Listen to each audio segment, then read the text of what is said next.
자, 오늘 우리가 함께 두 개의 본문 말씀을 읽었는데 이 두 개의 본문 말씀에는 하나의 동일한 사건을 우리에게 전하고 있음을 보게 됩니다. 이 구약의 본문에서는 역사적으로 사건이 발생한 배경과 그리고 그 결과를 기술하고 있다면, 또 다른 본문인 신약의 본문은 그 사건이 의미하는 바를 신학적으로 해석한 것이다 라고 생각할 수 있는 부분입니다. 특히 요한복음서의 말씀은 이 사건을 통해서 믿는 자가 과연 누구인가 하는 것을 규정하고 있지요. 그러니까 믿음이 무엇인가에 대한 나름대로의 정의를 내리는 것에 초점을 두고 있다는 사실을 우리가 알게 됩니다. 요한이 이러한 정의에 주목한 까닭은 아마도 이 이야기의 시작이 바리새파 고위층 유대인이었던 니고데모와 예수님께서 함께 대화를 나누고 있었다라는 것을 우리가 감안해 봐야 합니다. 이 믿음에 대한 당시 유대인들의 잘못된 신념을 지적해서 바로 잡으려고 했던 목적과 의도가 그 안에 담겨져 있었다는 것이죠. 먼저 이야기의 핵심이 되는 구약의 사건을 먼저 살펴보도록 하겠습니다.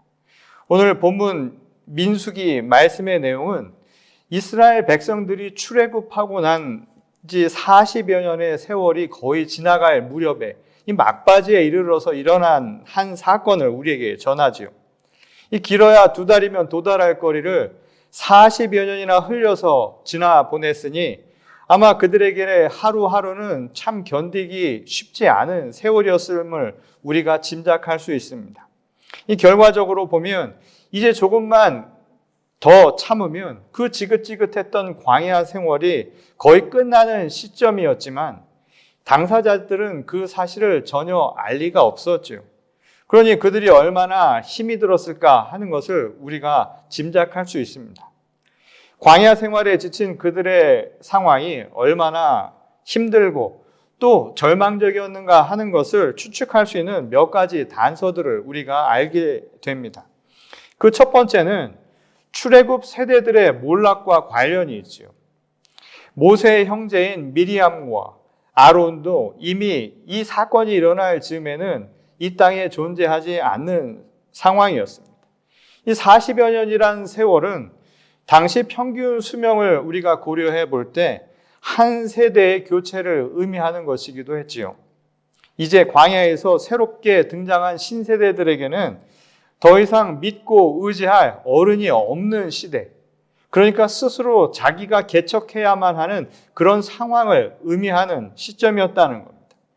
그러니 그들에게 있어서 막막함이라고 하는 것은 이루 표현하기 어려운 상황이었겠죠. 이것이 바로 첫 번째 그들이 처한 상황이었습니다.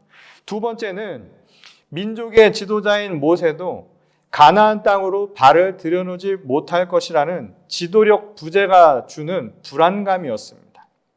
이 민수기 20장에 보면 늘 불평을 일삼는 이스라엘 백성들에게 화를 참지 못하고 모세가 나무라는 이야기가 나오죠. 근데 그때 그것을 보시면서 하나님께서 청천벽력 같은 말씀을 하신 구절이 있습니다.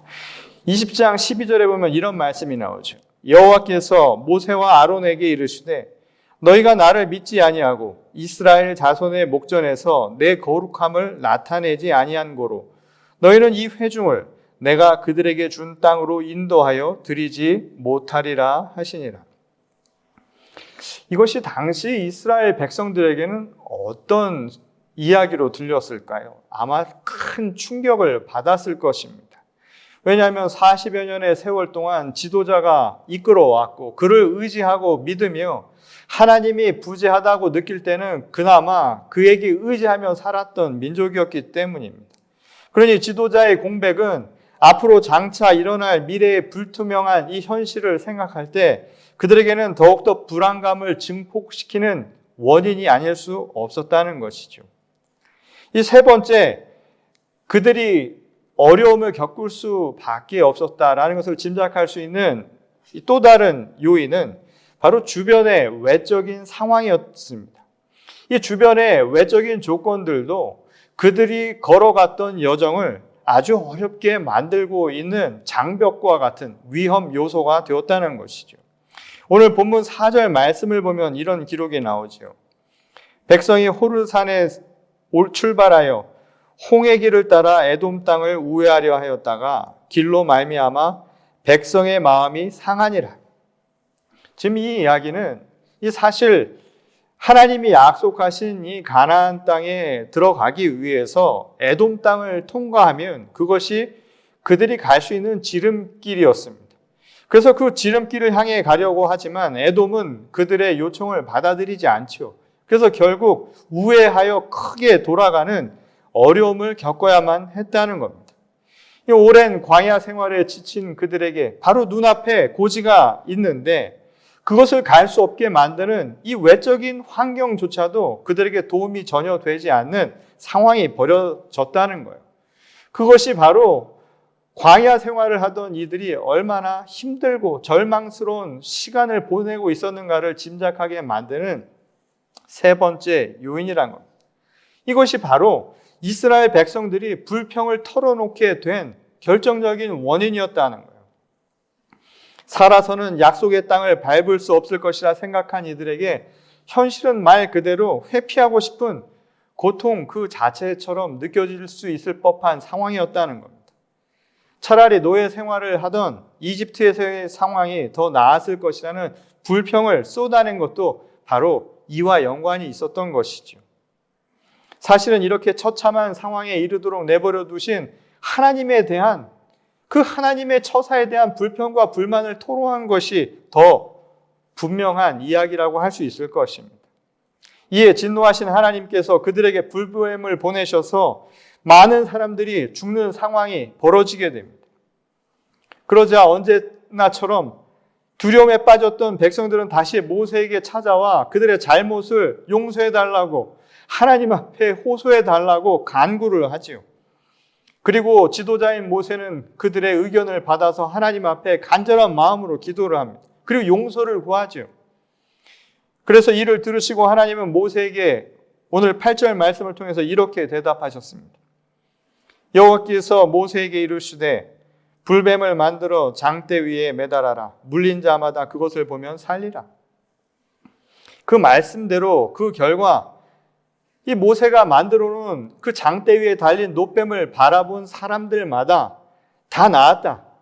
이게 바로 오늘 이 민수기 구약의 말씀이 전하는 사건의 전말입니다. 오늘날 현대인의 이 관점으로 볼 때 이 이야기는 상식적으로 잘 이해가 되지 않는 내용일 수도 있지요. 불평 좀 했다고 해서 하나님이 불뱀을 보내서 사람을 죽게 만들었다는 이야기도 사실 우리를 두렵게 만들거나 또는 하나님의 모습에 대해서 오해를 하게 만들기 쉬운 대목이기도 합니다. 그렇게 따지면 불평 많은 백성들에게 화 좀 낸 모세를 처벌하신 하나님이 수긍이 잘 가지 않지요. 더군다나 뱀으로 사람들을 고치시려 했다는 그 사실도 이 당시나 또는 오늘날 우리에게는 고개를 갸웃거리게 만드는 대목이기도 합니다. 왜냐하면 뱀은 인류를 타락시킨 사탄의 형상을 떠올리게 만들기 때문이라는 거예요. 실제로 열왕기하 18장 3절에서부터 4절 말씀을 보면 이런 말씀이 나옵니다. 히스기야가 그의 조상 다윗의 모든 행위와 같이 여호와께서 보시기에 정직하게 행하여 그가 여러 산당들을 제거하며 주상을 깨뜨리며 아세라 목상을 찍으며 모세가 만들었던 놋뱀을 이스라엘 자손이 이때까지 향하여 분향함으로 그것을 부수고 느후스단이라 일컬었더라. 지금 이 이야기는 히스기야가 개혁을 행하면서 했던 일련의 일들을 우리에게 기록하여 전한 말씀입니다. 그 내용은 바로 우상과 관련된 것이었죠. 우상들을 다 일소에 해소시키려고 했다는 겁니다. 근데 그 중에는 바로 오늘 민수기 말씀에 나오는 놋뱀도 포함이 되어 있었다라는 거예요. 아마도 히스기야 왕의 눈에는 오랜 세월 하나님의 구원을 상징했던 놋뱀이 더 이상 신령한 의미, 구원의 진정한 의미를 보여주지 못하고 있었다라고 판단했을 수도 있을 것입니다. 그러니까 본래의 역할을 넘어서 이미 우상의 대상이 되어버렸다는 거예요. 그만큼 도가 지나친 상황을 간파하고 있었다라는 것이죠. 사람들이 구원의 상징으로 노뱀을 집에다 모셔두고 산다 한번 생각을 해보십시오. 그것은 그들이 정말 봐야 할 대상이 무엇인가를 잃어버린 결과임을 보여주지요. 노뱀이 아니라 실상 그것을 통해서 하나님께서 구원하신 것 아닙니까? 이스라엘 백성들을 낫게 한 것은 노뱀이 아니라 노뱀을 통해서 역사하신 하나님의 능력이었다는 거예요. 그러니 시편 기자의 말을 빌지 않더라도 우리가 봐야 할 것, 곧 우리의 도움이 어디서 오는가를 봐야 할 곳은 노뱀이 아니라 하나님을 봐야 한다는 겁니다. 실제로 노뱀을 일컫는 느후스탄이라고 하는 이 말 안에는 의심과 불확실이라는 의미가 담겨져 있죠. 곧 의심과 불확실이라고 하는 것은 미혹된 마음을 뜻하는 말입니다. 왜 미혹이 되었을까요? 왜 우상에 미혹이 되었느냐 이 말인 겁니다. 그것은 도움이 어디서 오는지를 보지 못했기 때문이라는 거예요. 진정한 구원자가 누구이심을 확신하지 못했다라는 겁니다. 하나님이 우리의 구원자라는 그 사실을 그들은 온전히 깨닫지 못하고 있었다라는 것이죠. 이것이 바로 이 노뱀을 한순간에 버려야만 했던 이유였다는 것입니다. 그것은 예수님이 활동하던 시기에 유대 사회에 만연한 모습이기도 했지요. 오늘 니고데모로 대표되는 유대교의 추종자들이 하나님의 구원을 성전이나 율법서와 동일시하려 했다는 것, 이것도 우상과 다름이 없었다라는 거예요. 본말이 전도되기는 똑같았다 이 말입니다. 물론 성전이 하나님의 집이고 율법이 하나님의 말씀이라는 사실을 부정하는 게 아니지요. 다만 그것들을 표징으로 삼아서 그것 자체를 경배의 대상으로 삼아서는 안 된다는 겁니다. 그것은 하나님의 말씀을 가리키는 것이고 그리고 우리를 구원하신 하나님을 알기 위한 도구 이상의 의미를 갖지 않는다는 거예요. 마치 살아있는 부모는 외면하고 부모가 준 선물로 준 그 인형만 애착을 갖는 그런 모습과 똑같은 상황이라는 것이죠. 결국 우상이라고 하는 것은 인간이 자기의 필요에 따라서 또는 자기의 의지에 따라서 자기 편리에 따라서 만들어낸 것일 뿐이라는 거예요.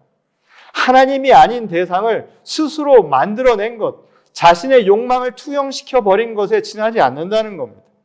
그러니까 돌멩이조차도 우상을 만들 수 있는 게 바로 인간이라는 것이죠. 그런 현실 속에서 요한은 이제 우리가 보아야 할 대상은 노뱀이 아니라는 것을 우리에게 분명하게 가르쳐 준 겁니다. 우리가 봐야 할 대상은 인자이신 그리스도 예수뿐이라고 우리에게 이야기하고 있는 거예요. 예수의 십자가를 바라보라는 겁니다. 오늘 이 노뱀 사건을 통해서 우리가 봐야 할 것은 노뱀 자체가 아니라 우리를 향해 베풀어 주신 하나님의 그 사랑을 봐야 한다는 거예요. 우리를 구원한 것은 구리로 만든 뱀 형상이 아니라 십자가를 통해서 피 흘리신 예수 그리스도라는 그 사실을 믿으라는 것. 이게 바로 요한이 우리에게 가르쳐준 말씀이었습니다. 이를 믿는 자만이 영원한 생명을 얻을 것이나 우리에게 분명하게 이야기한 말씀이었다는 것. 오늘 본문 말씀 16절에서 17절에 보면 그것을 우리에게 분명하게 이야기해 주시오. 하나님이 세상을 이처럼 사랑하사 독생자를 주셨으니 이는 그를 믿는 자마다 멸망하지 않고 영생을 얻게 하려 하심이라. 하나님이 그 아들을 세상에 보내신 것은 세상을 심판하려 하심이 아니요 그로 말미암아 세상이 구원을 받게 하려 하심이라. 애초부터 하나님이 독생자이신 예수 그리스도를 이 땅에 보내신 것은 세상의 심판을 위해서가 아니었다는 거예요. 우리를 향한 사랑으로 우리를 구원하시기 위해서 그 구원을 베푸시기 위해서라고 오늘 본문 말씀은 우리에게 전하고 있습니다. 그것은 죄악으로 가득 찬 세상에 대한 분노나 진노가 아니었다는 거예요. 사랑으로 인해 주신 은혜의 선물이었다는 거예요.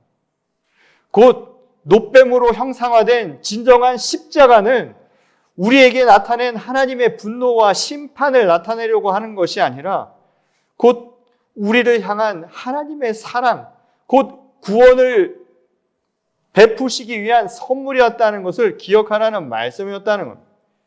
그래서 요한은 믿는 자를 이렇게 정의를 내리죠. 진리를 따르는 자라고 바꾸어 정의를 내립니다. 그것은 하나님의 구원은 분노의 심판이 아니라 은혜의 선물이라고 하는 그 진리를 따르는 자를 의미하는 말씀이었다는 겁니다. 만일 노뱀으로 인해서 심판에서 벗어난 것이라고 생각하고 있다면 아직도 우상에서 벗어나지 못하고 있다는 거예요. 요한의 표현에 따르면 진리의 빛이 아니라 무지의 어둠 속에 갇혀있는 상태라는 것입니다. 반면에 그리스도의 십자가를 통해 하나님의 사랑이 우리에게 나타나 구원이 이루어질 것이라 믿는다면 그것이 바로 영원한 생명을 얻기 위해 향해가는 신앙의 길임을 요한은 우리에게 분명하게 이야기하고 있다는 것이죠. 자, 그렇다면 이 신앙의 사건으로 오늘 우리가 읽었던 구약의 사건, 이 노뱀 사건의 전말을 다시 한번 되돌아 볼까요? 이 민수기 저자는 하나님의 심판에 더 무게를 두고 이 사건을 기술한 것처럼 보이죠. 불뱀이 나타나 사람들을 죽게 만든 것은 이스라엘의 불평에 의한 자업자득이라고 한 것입니다. 진노한 하나님의 징벌이라고 보았던 것이죠. 당시로서는 충분히 그렇게 생각할 만한 일이었습니다. 지금도 가뭄이 들면 사람들의 잘못에 대해서 하늘이 노한 결과라고 말하는 사람들이 여전히 있지요.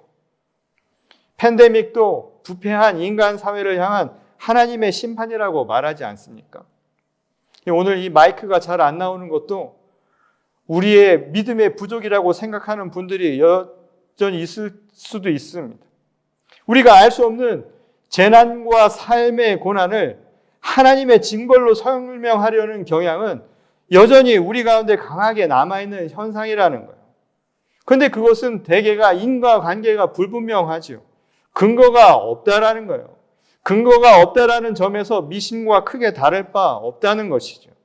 노뱀을 우상으로 삼는 것 역시 이러한 미신적인 태도가 만들어낸 결과라고 말할 수 있다는 겁니다. 하지만 진리를 따르는 믿는 자의 눈으로 그 사건을 다시 되돌아보면 전혀 다른 이해가 가능해진다는 거예요. 광야 생활이라고 하는 것은 인간의 한계의 상황을 적나라하게 경험할 수 있는 삶의 현장이지요. 아무것도 없는 광야 같은 삶을 여러분 상상해 보십시오. 인간의 극한적인 삶의 체험을 하는 상황을 여러분 상상해 보시라 이 말입니다. 무엇인가 주어지지 않는다면 스스로는 살아가기 힘든 조건을 일컫는 말입니다. 그래서 하나님은 구름 기둥과 불 기둥으로 그들이 가야 할 길을 보여주셨죠. 그리고 만나와 메추라기로 날마다 먹을 것을 제공해 주셨습니다. 그렇게 하나님이 우리에게 제공해 주시지 않으면 인간의 능력만으로는 살아갈 수 없는 환경이 바로 광야 생활 그 자체였다는 거예요.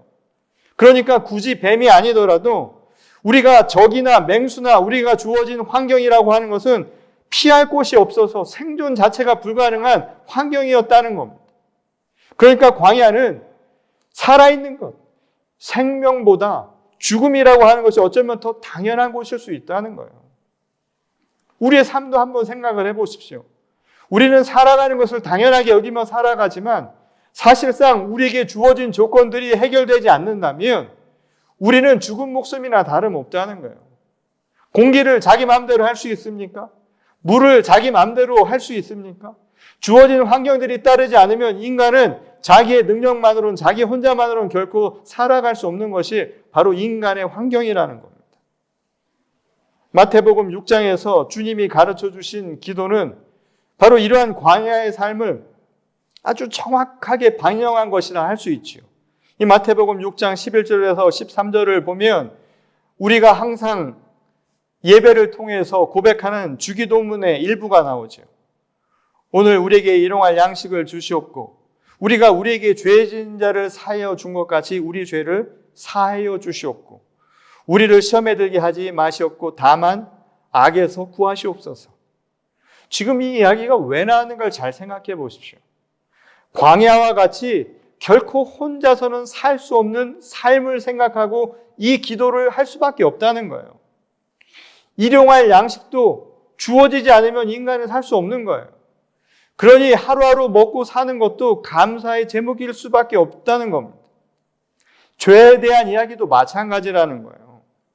여기서 죄라고 번역된 헬라어 오펠레이마라고 하는 이 말은 우리말에 죄가 아니라 빚이라고 하는 말에 더 가까운 말입니다. 그러니까 우리는 하나님께 빚진 상태라는 거예요. 왜냐하면 광야 같은 삶을 살고 있으니까. 그러니까 우리가 살고 있다는 것은 누군가에게 빚지고 있으니까. 그래서 우리가 죄인 되어 있다라고 하는 말은 빚지고 살아가고 있다라는 그 말을 다르게 표현한 것일 수 있다는 겁니다. 그러니 누군가의 도움 없이는 살 수 없는 것. 광야의 삶은 우리 스스로의 삶을 죄인된 삶으로 살아갈 수 없게 만들었다는 거예요. 그래서 부지불식간에 모든 인간은, 모든 피조물들은 서로에게 빚진 상태로 살 수밖에 없다는 것이죠. 무엇보다 우리는 모든 만물의 주재자이신 하나님의 도움이 없다면 결코 한순간도 호흡하며 살아갈 수 없는 유한한 존재라는 사실을 그래서 기억하라는 겁니다. 그래서 우리가 죄 지은 자예요. 우리가 빚진 자라고 고백할 수밖에 없다는 거예요. 그런 의미에서 오늘 이야기의 불뱀은 하나님의 진노 이전에 이미 하나님의 도움이 없이는 살아갈 수 없는, 그래서 그런 광야와 같은 삶 속에서 마주할 수밖에 없는 죽음과 고통을 상징하는 것이라 할 수 있다는 겁니다. 하나님의 은혜가 아니면 광야와 같은 우리의 삶은 늘 죽음에 노출되어 있는, 그래서 죽음이 당연한 여정일 수밖에 없다는 것을 기억하라는 거예요. 그래서 노뱀을 보며 우리가 깨달아야 할 것은 하나님이 아니시면, 하나님이 우리에게 베풀어 주시지 아니하면, 하나님의 도움이 임하지 아니하면 죽을 수밖에 없는 존재라는 그 사실을 기억하라는 것을 의미하는 것이죠. 우리는 하나님께 빚지고 살아가는 죄인들이라는 뜻입니다. 노뱀이란 우상을 그래서 보는 게 아니라 하나님께 빚진 자라는 그 사실을 기억하라는 거예요. 광야 생활을 하고 있는 그들에게 주신 하나님의 분명한 메시지입니다. 오늘 하나님의 도움이 없이는, 하나님의 은혜가 아니면 살아갈 수 없는 우리들에게 던지는 하나님의 메시지가 그 안에 담겨져 있었다는 거예요. 우상은 기껏해야 자기 욕망을 투영한 것에 지나지 않습니다. 그러니 하나님의 은혜를 있는 그대로 받아들이기보다 자기 편리대로 취하는 이기적 탐욕에 지나지 않는다는 거예요. 그러니 그런 노뱀을 봐서는 안 된다는 거예요. 그런 의미에서 하나님께서 광야의 삶에 필요해서 주신 율법조차 자기 의를 드러내는 수단으로 삼아버린 유대의 종교 지도자들에게도 바로 이 경고를 하는 것이죠. 우상으로 삼지 말라는 겁니다. 그리고 그것은 오늘 우리 신앙인들에게도 똑같은 메시지를 던지고 있습니다.